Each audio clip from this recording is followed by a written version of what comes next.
Good morning, and welcome back to the main interview room here at the Alamo Dome in San Antonio and the Final Four. We're about to be joined by Florida head coach Todd Golden here in the main interview room. Student athletes are available in breakout sessions at this time, and the locker room will be open until 10:45. We have a 30-minute session here with Coach Golden in the main interview room. After 15 minutes, he'll be joined by Florida student-athlete Will Richard. During that 15-minute portion of this news conference, we're going to take questions from our young journalists, the full court staff faction of our media cadre today. So keep in mind, first 15 minutes, it's a good word, Jesse. First 15 minutes is for general media. The second 15 minutes featuring Will Richard and Coach Golden will be for the full court press, burgeoning young student reporters.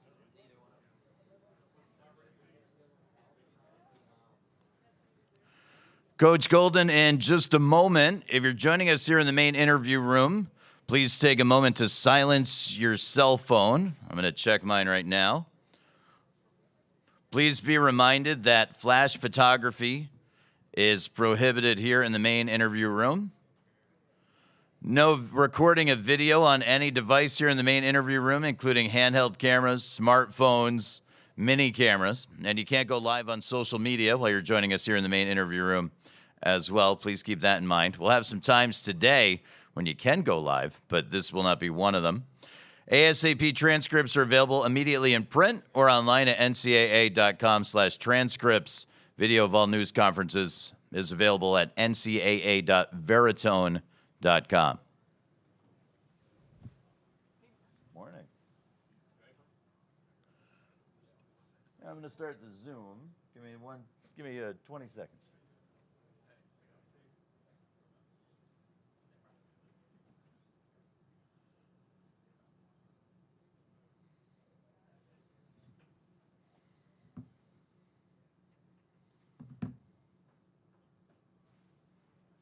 All right.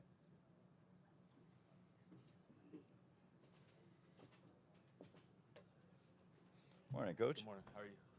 Good.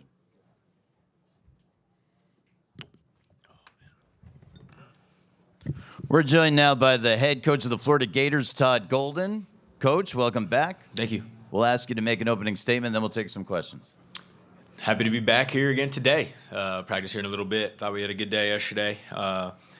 Doing everything we can to just kind of make sure we limit the distractions and allow our guys to focus on trying to find a way to win tomorrow night. And just excited for this game tomorrow. If you have a question for Coach Golden, please raise your hand. Let's take one on the right side of the room toward the back. Come on up.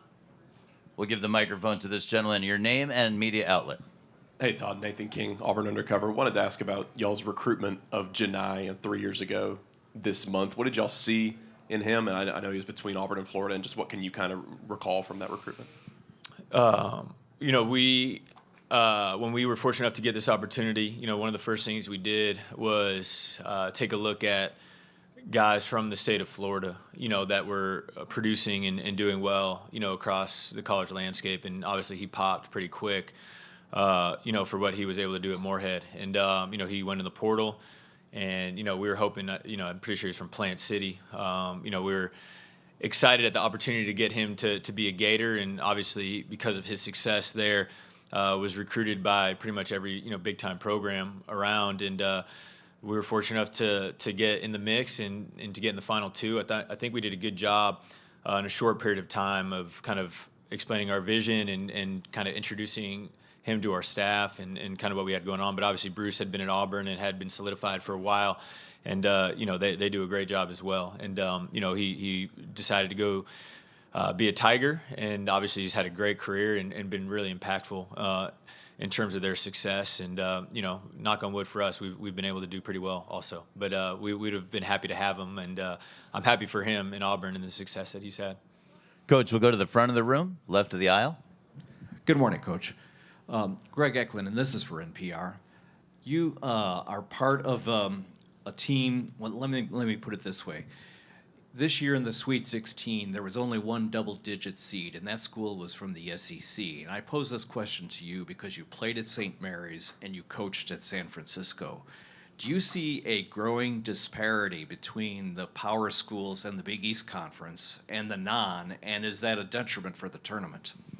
I definitely see a growing disparity between the levels. I don't think that's hard to see when you kind of look at the numbers and you see how the different teams, have done over the course of the year. And really, I think it's kind of been trending this way for the last couple of years. But this might be the best example of that, with the way the tournament's shaken out. And do I think it's, just bad for the tournament? Or I don't know. I think there's still been some great moments and some really, really good games. And, for me, I think the goal or something that should be celebrated as well is that I truly believe the 4 best teams in college basketball are here this weekend. And, I think that's something that you go back however many years hasn't been the case. And so, even though there maybe weren't as many exciting upsets or, storylines that way, I think the fact that all 4 of the best teams in college basketball all year long making it this far is a great storyline as well. Coach, right in the center of the room, toward the right. Hi, Amanda Kristovich, Front Office Sports. There's been a lot of conversation about the analytical approach that your team has taken, but I was wondering if you could give a little bit more detail about how the analytics and advanced metrics that you're using set you apart and what you're doing that you feel like is unique compared with other programs. The way I try to describe it is I think from a macro perspective, like we try to view everything we do through an analytical lens, so what I mean by that is, just gathering as much data as we possibly can on whatever decision it is that we're trying to make, and then letting those, that data kind of point us in the right direction. So, I would say there's specific instances in different parts of our program that I could point to, whether it's recruiting, whether it's, in-game management, whether it's scheduling. That would probably take me a lot longer to explain. But big picture-wise, again, just kind of like trying to view everything through an analytical lens. There's obviously times where we use a human element as well, to decision make. But we know we're not perfect and we know we're human, and so we want to give ourselves as much data and information as we can before we make decisions. So, specific, the instance against Texas Tech, the fouling at the end of the game, I think that's something that's a little unique and that a lot of teams wouldn't do or wouldn't think to do. So that's just one example, but it's really more of a macro perspective. Very center of the room. We're going to use the front left microphone, Aaron. Coach, Daryl Dapprich with Auburn Daily. Just to kind of follow up a little bit on this mid-major Power 5, wanted to get your opinion because I've heard a lot about people attributing no Cinderellas basically in the Elite Eight or the upsets due to the transfer portal and NIL. If you had to choose one that you think was more attributive to that, which would you pick? It's just 100% transfer portal and the transfer rules. If you just took NIL out of the equation, I really believe we would still be having these conversations because, these young men and women have the ability to really just take a look at their situation after every season, as opposed to in the past where it was a one-time transfer exception and then you kind of had to make that one decision and live with it. So when these men and women are able to move every offseason, coaches have more opportunities to get it right, so to speak, in terms of who they recruit and who they add to their program. And, the young men and women, I would say for a majority of them, they want to play at the highest level. They want to prove that they're the best, that they compete at the highest level. So I think that the transfer legislation and people being able to move after every year is definitely the driving force in that. Up front on the left side. Hey, Todd. Lindsay Schnell from The Athletic. Multiple players have told me that Elijah is far and away the best trash talker on the team. I wondered if you agreed with that, and what is the craziest thing you have ever heard him say during a game or practice that we can print? Yeah, well, then we're going to have to talk about that. No, I'd say he's an incredible competitor, and, just the way and we've talked about it a lot. Like, I think his addition to our program this past offseason has lifted us, another level, and not just for the program, but for individual players, like in the way they compete. He does a great job of kind of creating that expectation within our program on a day-to-day basis. And I don't know if there's anything specific that I'm going to point to, but it's just more, again, the mentality and just the approach and understanding that every time he steps on the floor, he's going to compete at a really, really high level.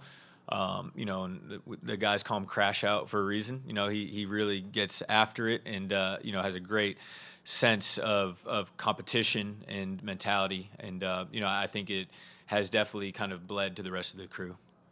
Next question, third row, center. Front left, microphone here. Hey, Coach. Evan Miyakawa from evanmiya.com.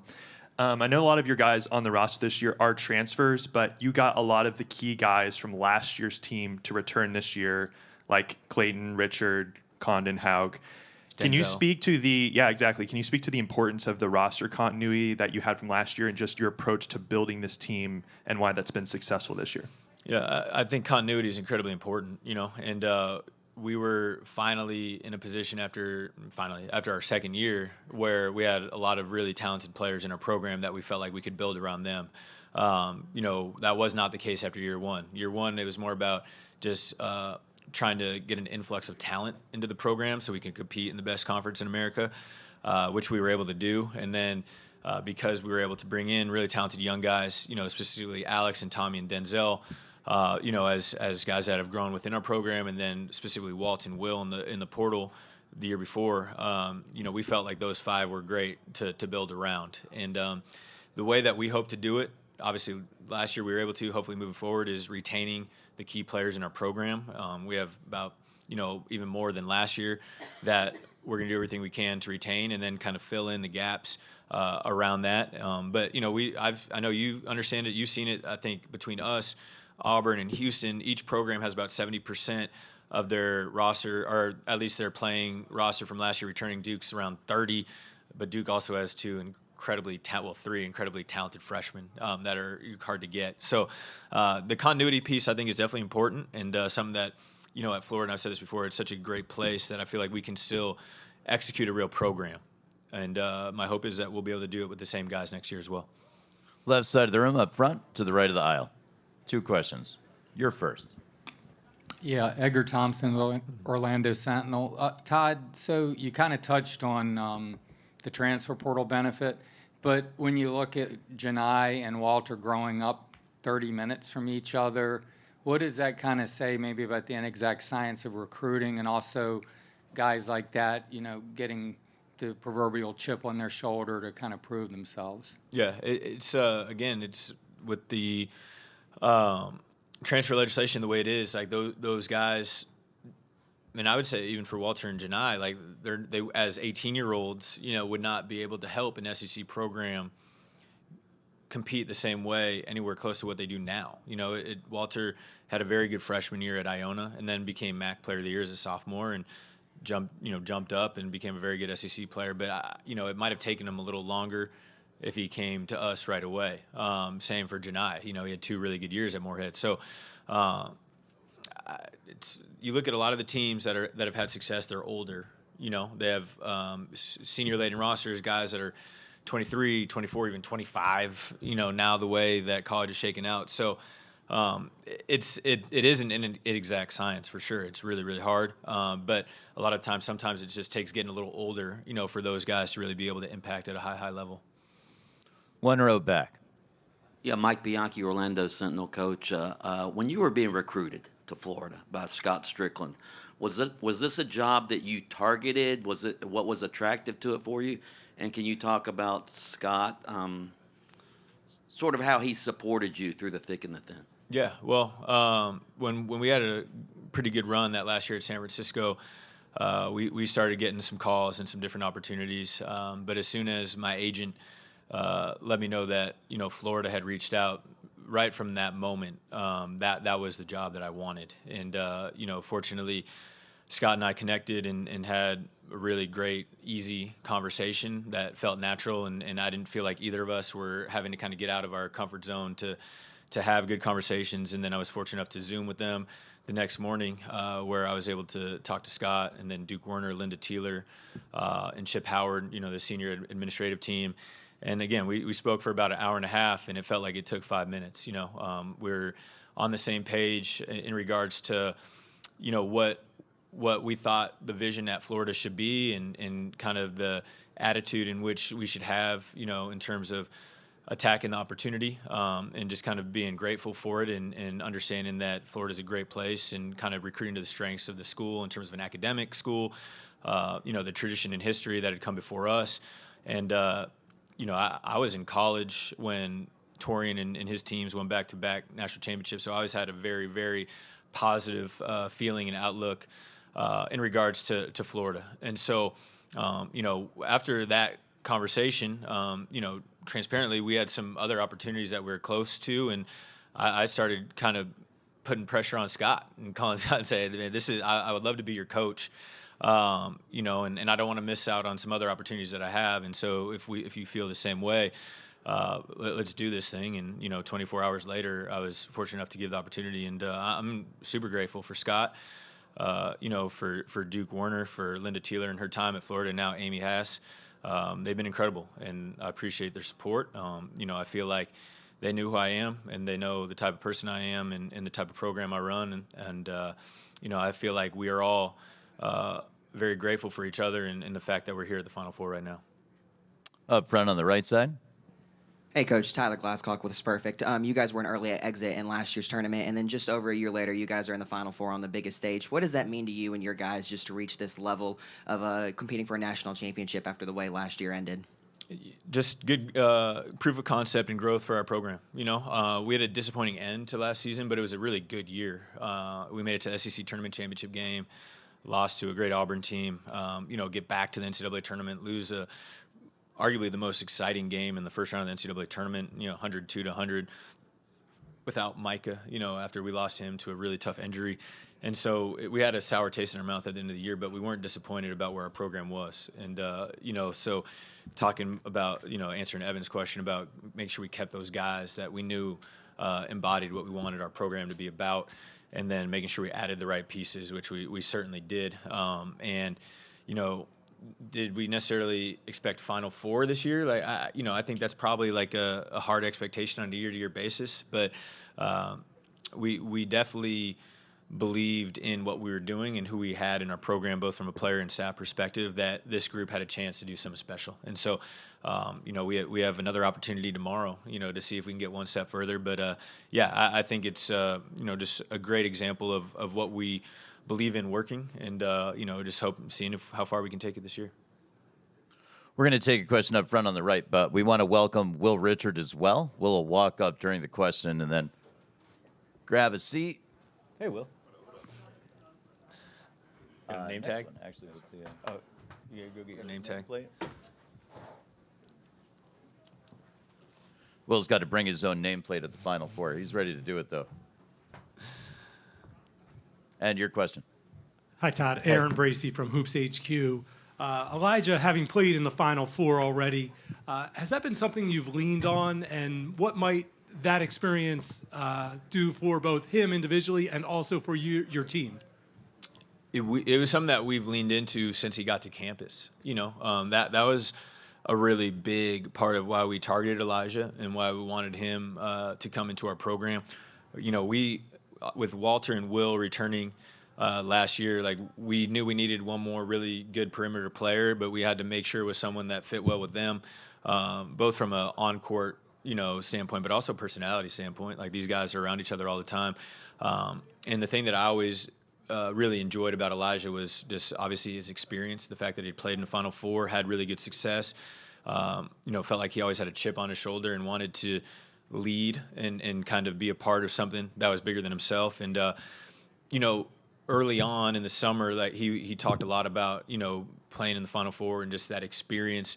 But with Will and Walt, like, I felt internally we had some great leadership as well. And the combination that those guys, the leadership that those three are able to exude amongst themselves has carried us, all year. And so, like, now that we're here, I would say, it's amazing, the experience, but it's not that important. Like, we're all kind of taking this in our own way and attacking our own way. But I do think his experience really helped us get to this point. We'd like to welcome Will Richard at this time to the main interview room. First appearance of the week. We're going to take questions for Will or for Coach Golden from students from our Full Court Press program. If any of those students have a black lanyard and have a question, please raise your hand. We'll send a microphone stored in your direction. We're looking for the first question, and here is one. Your name and media outlet, then your question. Hi, my name is Terrell Thompson for Full Court Press. Coach Golden, how has this team been able to find so much success late in games this season? Leadership, experience. And, I talk about Will, Walton, Elijah a ton, but they're a huge reason why. We've been in some tight games late over the course of our full season. Not that many, to be honest, but, probably 5 or 6. And the thing that gives me great confidence as a head coach is, we go in these huddles, whether it's under 8 or under 4, and I'm looking at these guys, especially, I go back to the Carolina game, the first time we were down 4, and I'm looking at, really looking at Will's eyes, and he feels super comfortable. Like there's not, any sort of, lack of confidence, being exuded by these guys in those moments. And, obviously we come back, we win that game, and we've done it a number of times now. And these guys just expect to win. They've had a lot of individual success. They've had a lot of team success now at this point in their career. They're veterans in the college game, and, they've earned the confidence in which they show by the work they put in. And so, I lean on our senior year leaders, in those moments to take us home. We're continuing with questions for the Full Court Press program journalists. And just a reminder, the Florida locker room is still open for another 13 or so minutes for student athlete availability for everyone. If you have a question and you're with the Full Court Press program, raise your hand. There's one in the center of the room. Hi, Coach Golden. Evan Veith, Full Court Press. 4 years ago, you were hunched over a laptop doing a presentation called Analytics in Basketball and Winning in the Margins while you were at San Francisco. How have you used that idea and that identity of analytics-backed basketball to revolutionize this Florida program, and why was that such an important part of your basketball journey from the very start? We our program, the way we operate our program at Florida is truly like identical in many ways to what we've done at San Francisco. Even what we did at Columbia with Kyle Smith, and we talk about like we think smart wins, and we try to run and operate our program like it's a business. Like we hire staffing to do different roles, we recruit players to assume different roles. And in a game that is changing dramatically by the year, I think it's as important now than ever to be on the cutting edge of just kind of having an analytical mindset in the way you approach what you do on a day-to-day basis. And so I think it's helped us a ton. Obviously, we've had a lot of great success, and we try to use that analytical mindset to put these guys in good positions to be successful, to teach the way we want to play the game.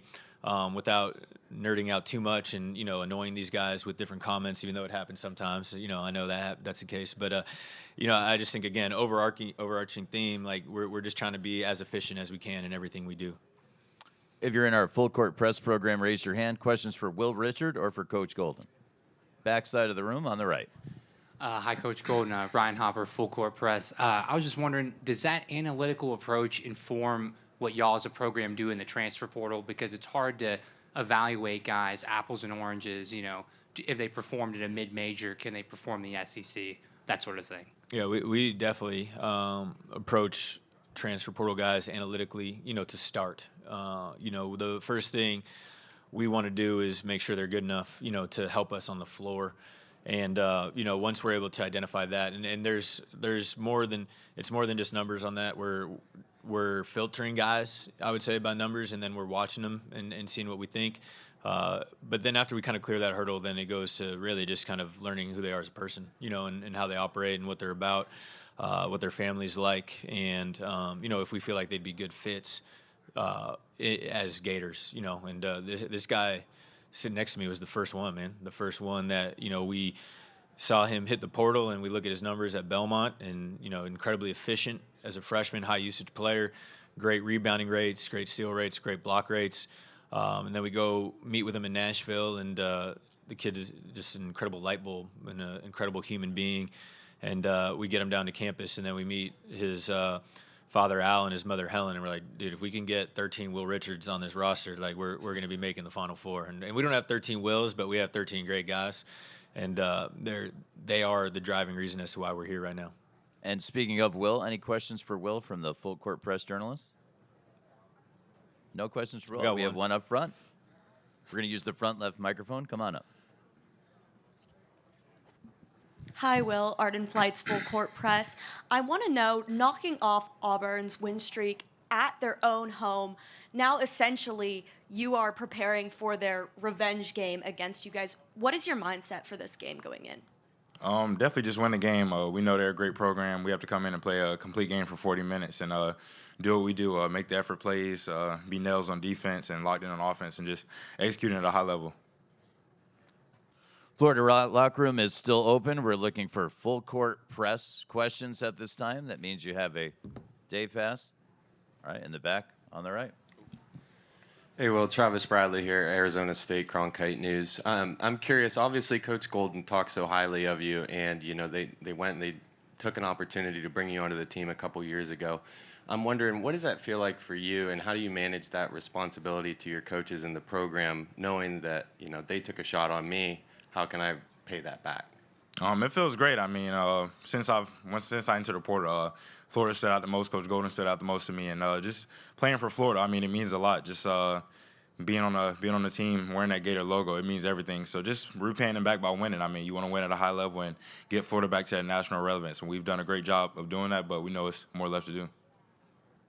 Members of our Full Court Press program can raise their hand with questions for Coach Golden or for Will. There's another one in the back toward the right side. I guess for either one of y'all, you've mentioned getting Florida and this program back to the pinnacle of the sport. It's been about 15, 20 years. Has anybody from those back-to-back title teams, Coach Donovan, Joakim Noah, anybody from those teams reached out and tried to be a guiding force this year for y'all? Let's start with our senior, Will.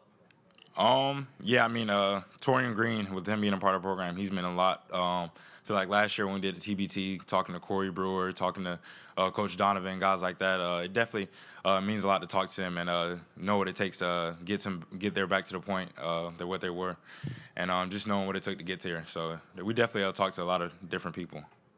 Yeah, the same. We've gotten some really great messages. Coach Donovan, Al Horford's been really supportive, during our run. A lot of those guys that were on the back-to-back teams, and then even guys that played over the last 10 years, like Chandler Parsons is a guy that's reached out quite a bit over the past couple weeks, just so excited for the success, we're having. And, for us, we're just really prideful and proud of the fact that, Florida basketball obviously has some very high-level kind of gatekeepers, people that have been a part of this program when it's at its best. And now that we're back in the Final Four, like we feel like we can kind of become a part of that family. On the left side of the room, we're going to use the front left microphone.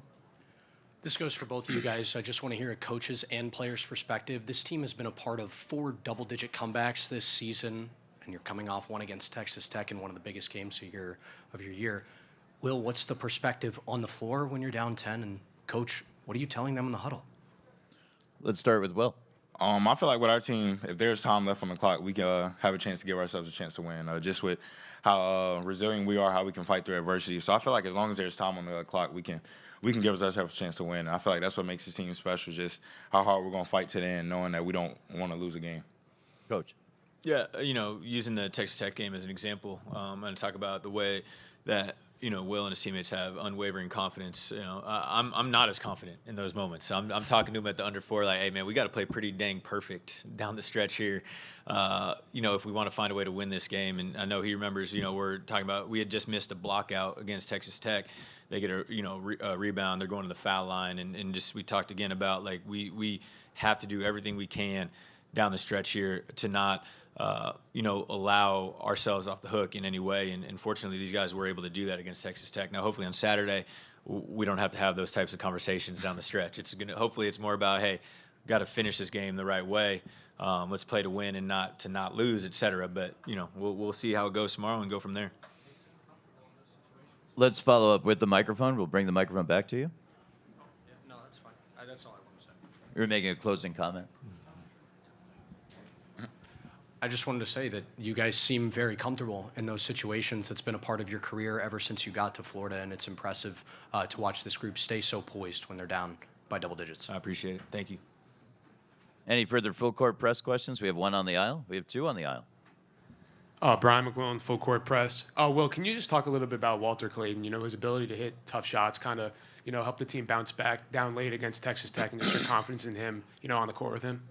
I mean, yeah, it's special. I mean, just seeing how poised he is in those moments, how comfortable he is taking big shots. I mean, it just goes back to who he is, and I feel like we've seen it since he got in here. Just his work ethic, how much he puts into the game. It's just good to see him going out there and showing everybody else what we already know. Same area. This is Terrell Townsend from Full Court Press. Will, how does it feel to be recognized as having one of the best backcourts in the nation?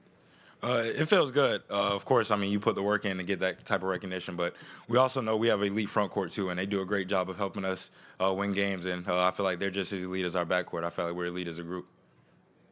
Any further Full Court Press questions? There's another one toward the back. Coach Golden, obviously you and Bruce Pearl go way back, whether it's the Jewish Olympics. What does it mean to you now to be mano-a-mano against him? It's special, someone that you care a lot about and that has been so impactful to my life, both basketball-wise and off the court, and, someone that I worked with over 10 years ago. To now, kind of full circle opportunity to be a head coach at an incredible place like Florida, and now competing against your mentor and one of your best friends, for a trip to go to the national championship game. I mean, it's pretty special, man, and just grateful for the opportunity. We have two more up front.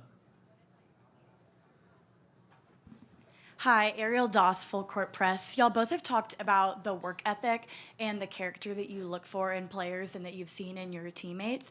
What do you think it means to wear the Gator logo, and what stands out about your players in this competition? I just feel like putting the program bigger over yourself. Just get up yourself for the greater good of the program. Just going out there and fighting for 40 minutes every time you step on the court, and just playing for each other, having fun doing it, and just trying to win games. Yeah, I think the biggest thing for us, both as our players and our staff, is I think to a man in our program, like, everybody's grateful to be at Florida. I think that's the best way to say it. Like, nobody feels like they've settled. Nobody feels like there might have been better opportunities elsewhere for us. Like, from my opportunity 3 years ago to become the head coach here, to Will's opportunity to evaluate a bunch of other places, he was really excited to go to Florida. I feel like we have a roster full of guys that have that same mentality, coaching staff that has that same mentality. And when you have people that are all pulling the same direction and feel the same way, you can do some special things. And I tell these guys all the time, like, our individual talent on our roster is really good. All of our players are really good.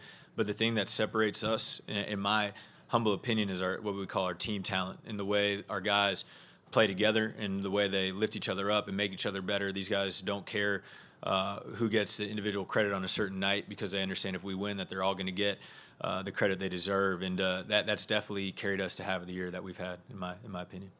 Final question, second round. Hi, Patrick Walsh, Full Court Press. I know Will touched on it a little bit in regards to beating a team twice, and it's so hard in sports to beat a good team twice. But, Coach Golden, I just wanted to ask you, what do you look to see your team execute in order to win tomorrow? Obviously we played a good game against them the first time. It's hard to beat a really good team twice, for sure. The good thing is we only have to beat them one more time. We already beat them once. So got to clip them tomorrow night. But, for us, we're at the level where I really believe we have to do a great job scouting Auburn. But our teams know each other really well at this point. We're going to show these guys what we call our keys and personnel probably 3 more times before the ball goes in the air. And I would probably venture to guess that Will could tell you player by player right now the tendencies that each of these Auburn players have and what they like to run, whether it's in the half court or out of bounds or on the sideline. So, that's more of just like us as coaches, like kind of covering our butts and making sure we can say, hey, you were prepared, to do these things. But we got to play hard. We got to defend well. We got to be physical. We have to rebound well. We got to be strong with the ball and take care of it. And just do the things that we've done all year to make us really, really consistent. And the great thing is we have shot makers on our team. And at the end of the day, you got to make shots to win the game. We want to thank Coach Golden. We want to thank Will Richard for joining us here in the main interview room. They're going to head back to the locker room, which is closed, and then they're going to go out to the court for their open practice. Thanks, Coach. Thank you all. Thanks, Will. Legendary Hall of Fame sports reporter Dick Hoops Weiss in the building down here. Welcome, Hoops Weiss. Next activity is 11 a.m. Again, Florida's going to be out on the open practice floor. The locker room will open for Auburn, and we'll have student athletes in the breakout areas. Those will be the Auburn starters. The rest of the student athletes from Auburn will be in the locker room. We'll be joined by head coach Bruce Pearl here at 11:15 in the main interview room. Then we'll have our full court press session with Coach Pearl and with Dylan Caldwell, student athlete from Auburn. At the end of the Auburn press conference, we're going to have our AP Coach of the Year presentation and that news conference as well here in the main interview room. So everybody enjoy. We'll see you back here in a little bit.